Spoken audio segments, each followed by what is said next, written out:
Go to either the all or available baby screen, select the baby that you want to program, make sure the baby has a green communication indicator, and then click Program Baby.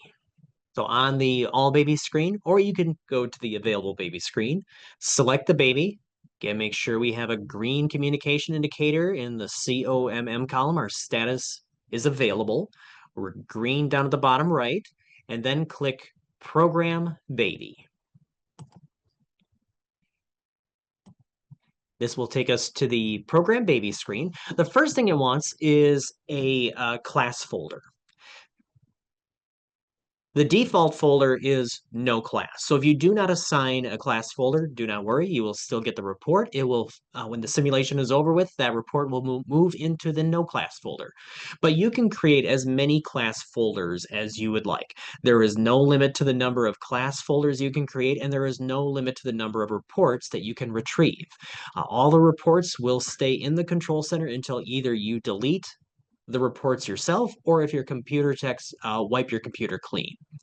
But to select a new class, click the drop-down arrow, click on a new class, and you can call it whatever you like. Fall 25, parent development, period 3. You can name that folder whatever you want, but let's call this one period 3. Click OK, and a new folder has appeared on the left side of the control center. When this simulation is over with and the baby has been returned, that information will filter into the period 3 folder. Next, we can put in the student name.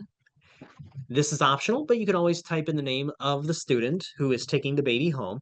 And let's say her name is Heather Brown. After you have entered in the student's name, you will want to assign the ID to the baby. Click on the pencil next to ID 1 and enter in the 12-digit number that you are on the face of the ID that you are holding.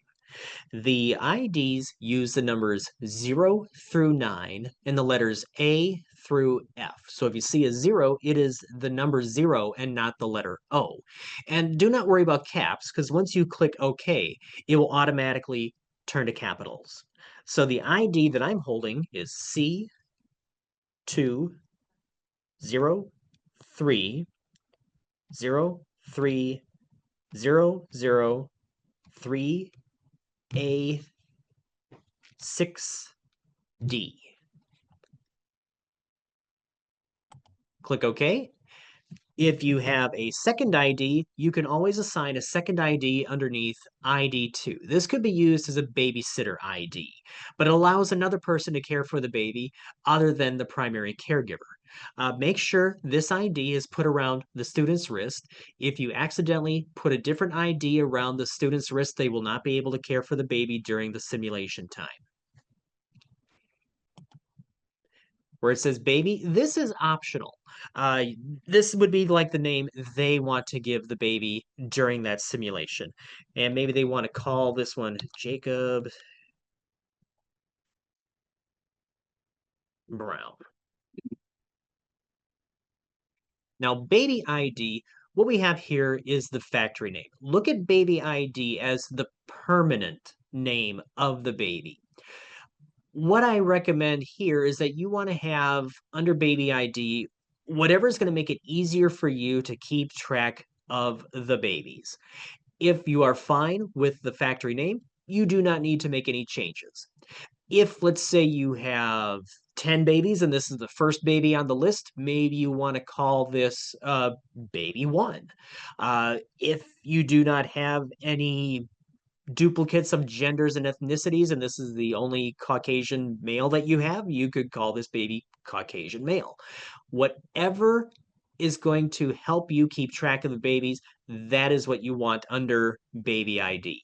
If you're good with the factory name, no changes needed. But let's say we do want to call, maybe I do have 10 babies and I want to make sure this is the first baby on the list, and maybe I want to call this one, just we're going to name it baby space 1. Click OK, and then we can assign the baby's gender by clicking the pencil.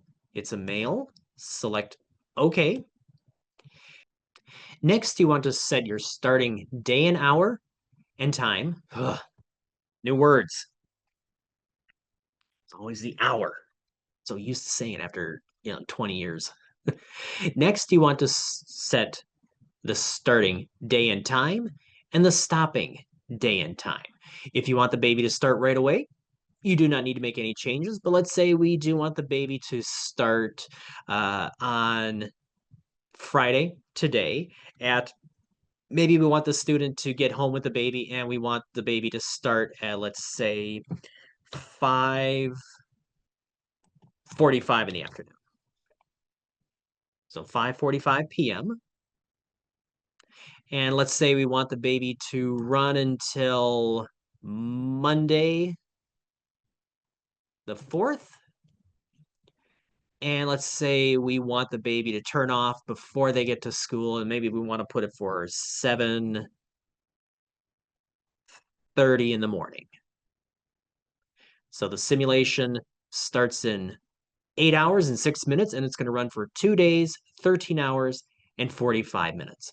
Now, the babies, they do not have an internal clock. They have no clue what time it is. What happens is the control center looks at the date and time in your computer and relays that information into the baby. So as long as the date and time in your computer is accurate, the date and time in the baby will be accurate as well. So again, the control center looks at the date and time in your computer, relays that time into the baby, which activates a timer. Now, the only times that the baby does not adjust are the times when we have daylight savings. So when we jump ahead an hour or drop back an hour, the baby will not make that adjustment just for those 2 days out of the year. As long as your computer adjusts to the date and time after daylight savings, the next time you program the baby, it will be on proper time. After you have set the starting day and hour and the stopping day and hour, go to the schedule order. You'll see that there are 5 drop-down boxes with a different number in each one. And you may be wondering, what do those numbers mean? To find out, at the top left corner of the control center, you'll see it says File, Edit, and Help. Click Help, scroll down a hair more, click Help again, and that'll take you to the main RealCare Baby and Control Center webpage. This page will be very useful to you. You will see your help guide. This is where you can also get the download for the Control Center software, and there are additional video and document tutorials to help you with the babies. You can also contact product support by clicking on at the bottom right corner, Ask a Specialist. But scroll down and click on the How do I use my product? Scroll down a little bit more, and then click where it says Care Schedule Table. The RealCare Baby is programmed with 30 care schedules. We have the original 15 from RealCare Baby, RealCare Baby 2, RealCare Baby 2 Plus, and RealCare Baby 3. And RealCare Baby 4 has an additional 15 schedules. They are the exact same schedules as schedules 1 through 15, but schedules 16 through 30 have the play scheduled into them. So if you have your RealCare Baby 4 and you want to send the student home with the toys so it can interact for playtime, make sure you are scheduling schedules 16 through 30. The care schedules are based from actual infants. In 1999, Realityworks had 15 mothers record everything their child had done in a 24-hour period, and they programmed those diaries into the babies. So somewhere on this planet, there are 15 near 26-year-olds whose behaviors as an infant are programmed into these babies. The chart here does not tell you what the baby needs, when it needs it, or for how long, but the more color you see in a specific hour will indicate how much of that hour will be spent caring for the babies.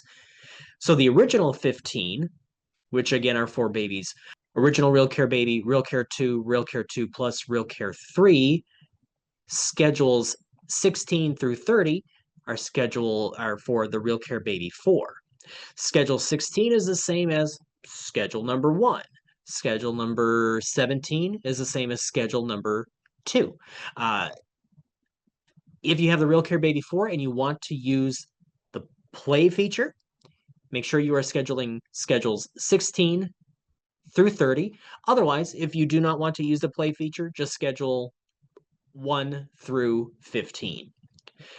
Again, the care schedule table does not tell you what the baby needs, when it needs it, or for how long, but the more color you see in an hour indicates how much of that time will be spent caring for the baby.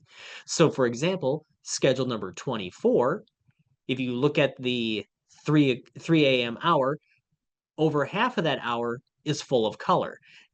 We do not know exactly when the baby is going to wake up, what it's going to need, or for how long that care event is going to be. But we know that if someone is on schedule number 24, at 3 a.m., pretty much the entire hour is full of color, meaning that they will be spending the entire hour caring for the baby. You can use this chart to gauge just how much the baby will be, how active the baby will be during that simulation. You also have the ability to choose what schedules the baby will run. And you can use this chart to choose an easier schedule for students to run. So, for example, let's say you have a special needs student, and you do not want them to be overwhelmed. Let's say the student is autistic or high anxiety, and you do not want the baby to be too active. The easiest schedules are schedule number 11 and schedule number 26. If you have an at-risk student who is actively trying to get pregnant and you want to give them a very, very active schedule, you could assign schedules number 5 or schedule number 20. Those are the hardest of the schedules. So I'm going to go back to the control center. The control center always assigns 5 schedules regardless of how long the simulation runs. And a new schedule will switch over at 6 a.m. the following morning. So if I make no changes to the schedule here, the baby will run on schedule number 24 at 5:45 on Friday. And then at 6 a.m. on Saturday, it's going to roll over to schedule number 26. And then at 6 a.m. on Sunday, it's going to roll over to schedule number 27. And then at 6 a.m. on Monday, it's going to roll over to schedule number 28 and we'll run that schedule until 7:30 to when the baby turns off. So again, let's say this is your first time using the babies and you're like, you know what? I don't want everyone to be on the same schedule, but I do want it to be medium. You can look at that and go, you know what? You can always click the schedule helper and you can choose an easy mix, a medium mix, a hard mix, or a random. So you can say, you know what? I don't want everyone to be on the same schedule, but I want everyone to be medium. You can click medium mix and then click OK, or you can look at the chart and go, you know what? Uh, I like everyone to be on the exact same schedule. That way it's easier for me to kind of gauge how everyone is doing. Nobody has a more active schedule than a number. And you can look at the chart and you say, you know what? I like schedule number 24. You could schedule number 24 every day for that simulation. Or again, if we did the schedule helper, we can click Media Mix, click OK, and we have now set our schedule order. And next are the quiet times. Now, this is completely at your discretion. You do not have to set quiet times. But if you have a student that has an event that you feel warrants a quiet time, you can program those. The quiet times, you get only 3 of them, and they can only be started at the top of the hour. So unlike the simulation that could begin pretty much at any time and end at any time, quiet times can only be programmed at the top of the hour. During a quiet time, the baby will not ask for any care, but it will cry if it is mishandled. So Any head supports, rough handling, shaken baby, wrong position will cause the baby to cry in a quiet time. So just because the baby is in a quiet time and not asking for care, that does not absolve the student from being responsible. The quiet times can go anywhere from 1 hour all the way up to 12 hours. So let's say the student has a wedding on Saturday and you do not want the baby to be active during the ceremony. So we want to set our quiet time to begin on Saturday, August 2nd. And let's say the ceremony starts at 1 o'clock, but you want the baby to be quiet before then. We would set the quiet time to begin at noon. And then we want the quiet time to run for, let's say, 5 hours. Click 5, okay, and then make sure that box on the far right side now shows the total number of quiet time hours. So at noon on Saturday, the baby will go into a quiet time, and as long as the student does not mishandle the baby, it will not cry. It will not ask for any care, and it will not cry. But again, remember, if the baby is mishandled during the the baby will cry for that. Once everything looks set, we click done, and we will get up this pop-up message that says you need to press send to babies to send your programming instructions to your babies. You can always click do not remind me for 120 days or click I got it. Now this is where we have a chance to look everything over before sending the data into the baby. So we've renamed our baby, we put in our student name and the name that the student wanted to give the baby for the simulation. We have our starting day and hour, day and time, our stopping day and time. Our schedules are good. Baby has its quiet times, and most importantly, it is communicating, and we have a status of available. Send everything to the baby, click send to babies. The baby is going to chime, but do not let the baby leave just yet. Status shows pending. Wait until the status moves to ready or active. So we now shows a steady status of ready. The baby is now programmed. You are free to close the control center, and the student is free to walk out of the room. The baby and the control center use Bluetooth to communicate with each other. Your communication range is roughly about 20 feet. So make sure that the baby is in the same room with you when you program the baby, or when you want to do your demos and everything else like retrieve a report, the baby has to be within proximity. Once it's programmed for the simulation and it shows the status of either ready or active, it no longer needs the control center to function. You are now free to close the control center.